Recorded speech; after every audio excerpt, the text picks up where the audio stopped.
It's 10:40 at night, and your Great Dane, who was fine at dinner, is suddenly pacing the living room in tight circles, drooling more than usual, trying to throw up, and producing nothing but a thin string of foam. You touch his side, and it feels tight, almost drum-like, like a balloon pulled taut. Your first instinct is to wait 10 minutes and see if he just needs to burp it out. That instinct, the one telling you to wait and watch, is the single most dangerous thing you can do right now. And by the time we're done today, you'll understand exactly why those minutes matter more than almost anything else in veterinary emergency medicine. Hi everyone, I'm Dr. Scott Reynolds, your neighborhood veterinarian. I see this exact scenario walk through emergency clinic doors several times a month, almost always at night, almost always in a dog whose owner did everything they thought was right, and almost always because nobody ever explained what this actually is until it was already happening in front of them. Today we're going to walk through what's really going on inside your dog's abdomen when this happens, how to tell the difference between this and a much more common, far less dangerous kind of stomach upset, the specific mistake that costs precious time in a genuine emergency, and exactly what you should and should not do in the minutes before you reach a vet. If topics like this feel useful to you, going ahead and subscribing helps more worried pet owners find this channel when they search for answers at 11 at night, which, honestly, is usually when this happens. Let's start with the biology, because understanding it is what will make you fast instead of frozen if you're ever standing in this exact moment.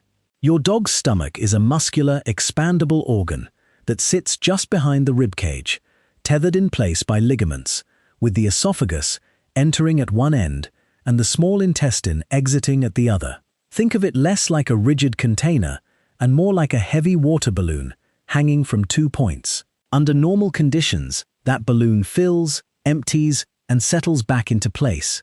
But in a condition called Gastric Dilatation-Volvulus, or GDV, the stomach fills rapidly with gas and, crucially, rotates on its own axis, twisting those 2 connection points closed, like someone kinking a garden hose at both ends.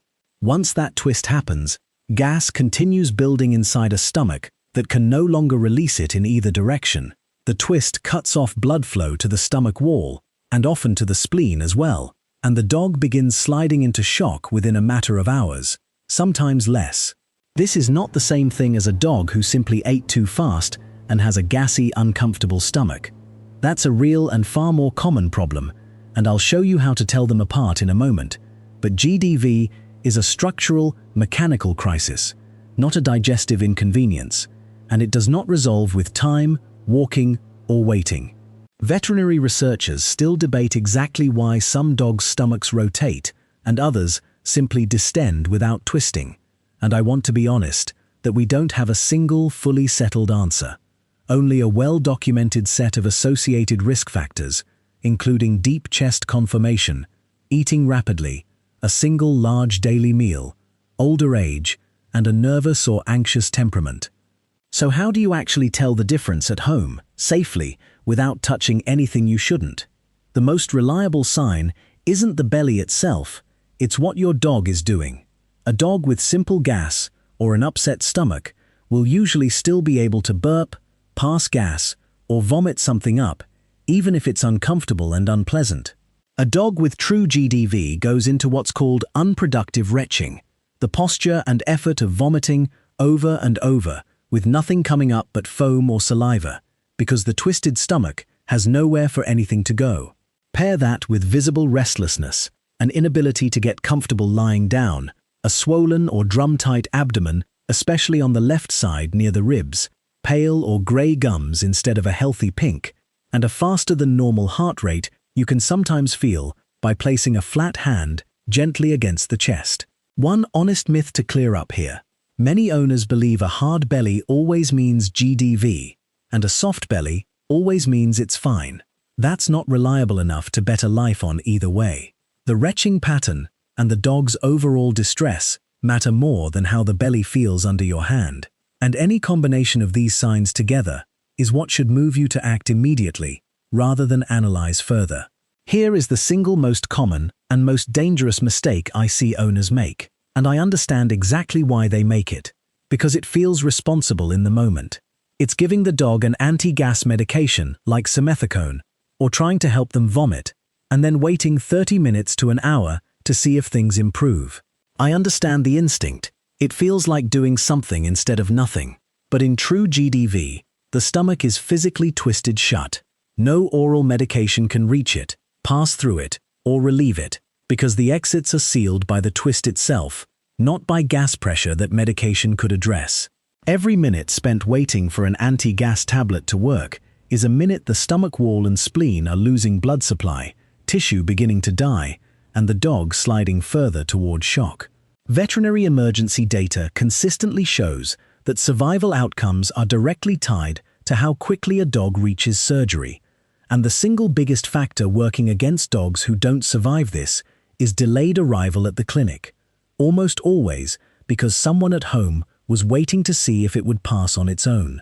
So what is the actual safe response, mechanically, step by step, in that window before you reach a vet?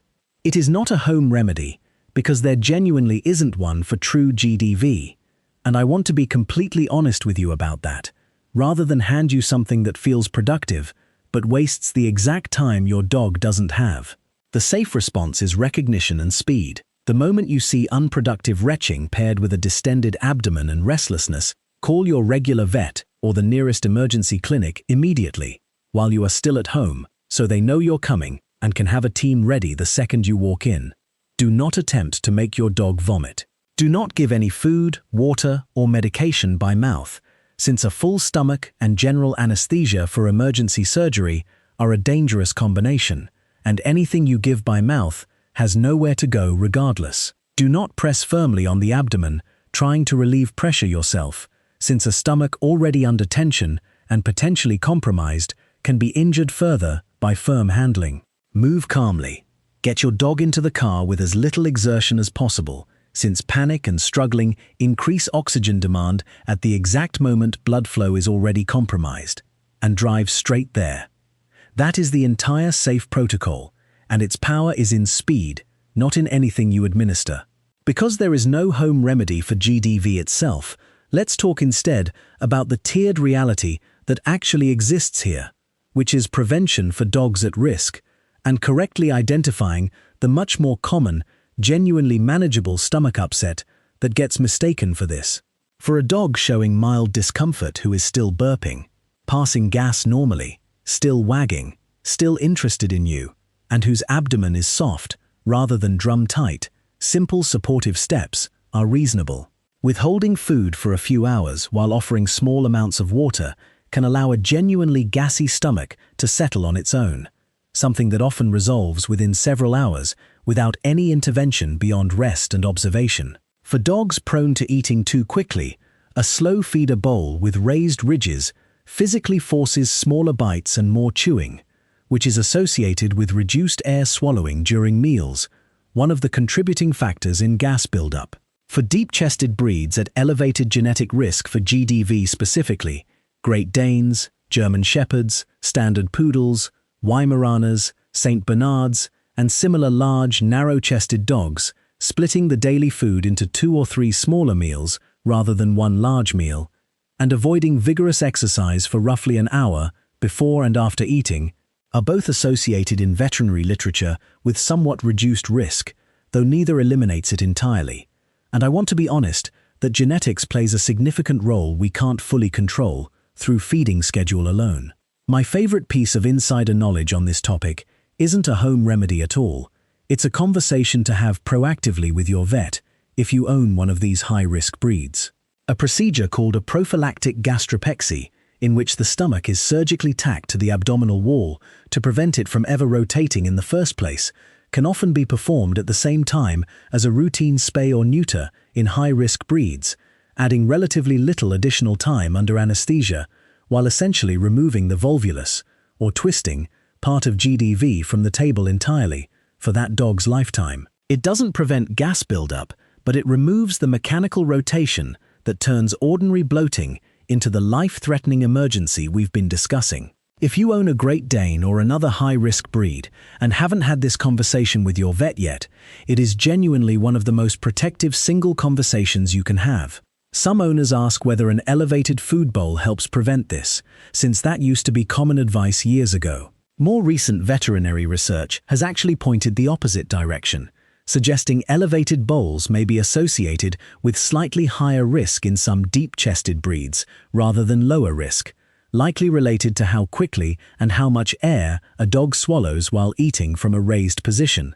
So I'd encourage you to ask your own vet about your specific dog rather than relying on older advice you may have heard from a breeder or a well-meaning neighbor. Now let's be completely clear about when home observation ends and an emergency vet visit is mandatory, because this is the part of the video that matters most. If your dog is retching repeatedly with nothing coming up, if the abdomen looks visibly swollen or feels tight and drum-like, if your dog is restless, panting heavily, unable to settle, or showing pale or grey gums, if the heart rate feels rapid and weak rather than strong, or if any of these signs appear in combination rather than alone, stop everything and go to a vet immediately, even if it's the middle of the night and even if you're not completely certain.